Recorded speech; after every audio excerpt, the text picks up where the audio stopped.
మనం పోయి variety of schools చూపిస్తాను నేను. అంటే వీళ్ళు బేసిక్గా కిండర్ గార్డెన్ నుంచి స్టార్ట్ చేస్తారనమాట.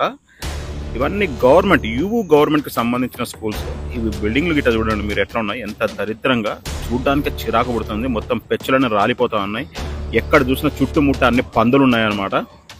ఇక్కడ ఫ్రీ ఫుడ్ అట్లాంటిదన్నీ నేను మీకు తర్వాత చెప్తాను నెక్స్ట్ వీడియోలో. ఎందుకంటే ఒకటే వీడియోలో చెప్తే మొత్తం వీడియో లెంత్ ఎక్కువైపోతుంది. కాబట్టి ఇదేంటంటే మధ్యలో చిన్న ఇల్లులు ఉంటాయి కదా, దాని మధ్యలో కట్టిన స్కూల్ బిల్డింగ్ అనమాట. ఇట్లా ఏడ్చింది దరిద్రంగా, చూడడానికి చిరాకు పడుతుంది కదా బిల్డింగ్ ఎట్లుందో. ఇంకా మనం నెక్స్ట్ స్కూల్ పోదామా. ఇది వచ్చేసి ప్రైమరీ స్కూల్. దీంట్లో వచ్చేసి ఆల్మోస్ట్ ఇంచుమించు ఫస్ట్ క్లాస్ నుంచి 6th క్లాస్ వరకు చదువుతారు అనమాట. ఇక్కడ ఏంటంటే 3 grades ఆఫ్ స్కూల్స్ ఉంటాయి అనమాట. అంటే ఫస్ట్ వచ్చేసి కిండర్ గార్డెన్, దాని తర్వాత ప్రైమరీ, దాని తర్వాత మిడిల్ స్కూల్, దాని తర్వాత సీనియర్ మిడిల్ స్కూల్ ఉంటుంది, దాని తర్వాత యూనివర్సిటీ కాలేజీలు ఉంటాయి అనమాట. మనకు ప్రతి దగ్గర మనకి ఏం కనిపిస్తుంది అంటే పోలీస్ చెక్ పోస్ట్ ఉంటుంది అనమాట. అంటే పోలీస్ చెక్ పోస్ట్ అంటే ప్రతి ఒక్క స్కూల్ పోలీస్ అండర్లోనే ఉంటుంది అనమాట. ఓకేనా.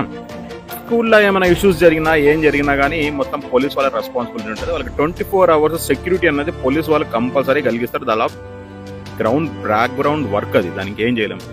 ప్రతి స్కూల్లో మనది ఏంటంటే దరిద్రానికి ఇట్లా కనిపిస్తుంది అనమాట. ఏంటంటే ఒక గార్డెన్, అంటే ప్లే గ్రౌండ్ పిల్లలు ఆడుకోవడానికి, ఇంకా సీసీటీవీ కెమెరాలు చూసారు కదా. సీసీటీవీ కెమెరాలు ఇది ప్రతి ఒక్క స్కూల్లో నార్మల్ కామన్ థింగ్ అనమాట. ఎందుకంటే దరిద్రం కదా, అట్లాంటివన్నీ పెట్టించుకో స్కూళ్ళలో ఉంటాయి అట్లాంటివన్నీ. అట్లాంటివి ఉంటే చాలా దరిద్రంగా ఉంటుంది. ఈ నా కొడుకులు ఒలింపిక్స్ లో ఎక్కువ మటుకు కొట్టాల్సిన గోల్డ్ మెడల్ కొడతారు. ఎందుకు కొడతారు? ఇట్లాంటి స్కూల్స్ నుంచే వాళ్ళు పికప్ చేస్తారన్నమాట. ఏ స్టూడెంట్ అనేవారకు కడుపు చెంపుకుంటే కాలం మీద పడ్డట్టు అనేవారకు కడుపులు మండిపోతుండే అనమాట. ఇక చూడండి ఎంత దరిద్రంగా ఏడ్చిందో స్కూల్ అయితే. ఎక్కడ చూడు చెత్త, ఎక్కడ చూడు చెదారము. పిల్లలు చూడండి, ఈవెన్ సమ్మర్ హాలిడేస్ లో కూడా పిల్లలు ప్రాక్టీస్ చేయడానికి వస్తూ ఉంటారు. ఏంది బాస్కెట్ బాల్, అది కూడా మీకు చూపిస్తా పదండి. ఇది వచ్చేసి వేరే స్కూల్, చూసారు కదా ఎంత దరిద్రంగా ఉందో. నాకు వస్తాను నచ్చలేపా. మన దగ్గర ఉన్నట్టు ఉంటుంది అబ్బో, మన దగ్గర ఉన్నట్టు పెచ్చులు రాలిపోతాయి స్కూల్లో, రాలవు. ఇక చూసారు కదా పిల్లలు ఏదో దరిద్రంగా ఏడిస్తే వాళ్ళని డిస్ప్లేలో పెట్టారన్నమాట. ఎందుకంటే చూపించడానికి పేరెంట్స్కి. ఇంకా పిల్లలు చూడండి ఇట్లా చేసినారు, ఇది వాళ్ళ క్రియేటివిటీ అని చెప్పేసి. అంత దరిద్రంగా ఉంది. అబ్బా మన దగ్గర అయితే ఎంత మంచిగా ఉంటుంది. అబ్బాబ్బా మన దగ్గర ఉంటుంది. ఆహా, మనం చెప్పగలుగుతామా?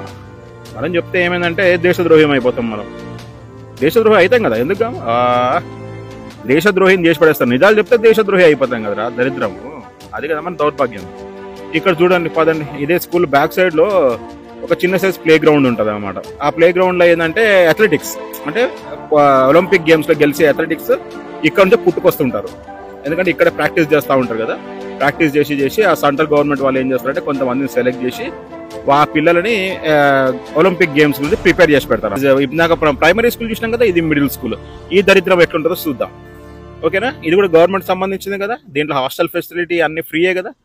ఫుడ్ గిట్ట అంతా ఎట్లుంటుంది ఏం సంగతి నేను మీకు నెక్స్ట్ వీడియోలో చెప్తా. ఎందుకంటే దాని గురించి చెప్పిన పెద్ద వీడియో ఎంత ఎక్కువైపోతుంది, మీరు కొంచెం తట్టుకోలేరు అనమాట, డైజెస్ట్ కాదు మనకి. ఎందుకంటే మన దగ్గర ఉన్న పరిస్థితి ఎట్లుందంటే ఇప్పుడు ఫుడ్ గిట్ట కావాలా మనకంటే ఏదో ఇస్కాన్ అక్షయ పాత్ర వాళ్ళు దయదలిచి మన పిల్లలకి మిడ్ డే మీల్స్ అని పెడతా ఉన్నారు. ఇంకా మన దౌర్భాగ్యం ఏమైపోయిందంటే పిల్లలు తినడానికి వెళ్తున్నారు అనమాట స్కూల్కి. అంటే మంచి ఫుడ్ దొరుకుతుంది అని చెప్పేసి వెళ్తున్నారట. అంత పూర్. మన దౌర్భాగ్యం ఎట్లుందంటే మనం ఎందుకు అంత దరిద్రంగా జారిపోయినామంటే, ఎస్పెషల్లీ ఏంటంటే మనకు కావాల్సింది బంధువులు కావాలి మనకి. అంటే ఫ్రీగా వచ్చే బంధు, 1,00,000 బంధు, 10 లక్షల బంధు, ఆ బంధువులు ఈ బంధువులు కావాలి కానీ ఇట్లాంటివి కాదు. చూసే కదా ఈ దరిద్రమైన స్కూల్లో పెద్ద ఏంటి స్పోర్ట్స్ స్టేడియం కూడా ఉంది.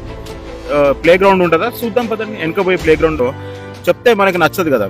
అంటే గ్రౌండ్ రియాలిటీ చూపిస్తే నచ్చదు. చూడండి స్కూల్ గ్రౌండ్ ఎంత దరిద్రంగా పాడాను. చి అక్కడ రన్నింగ్ ఉంది.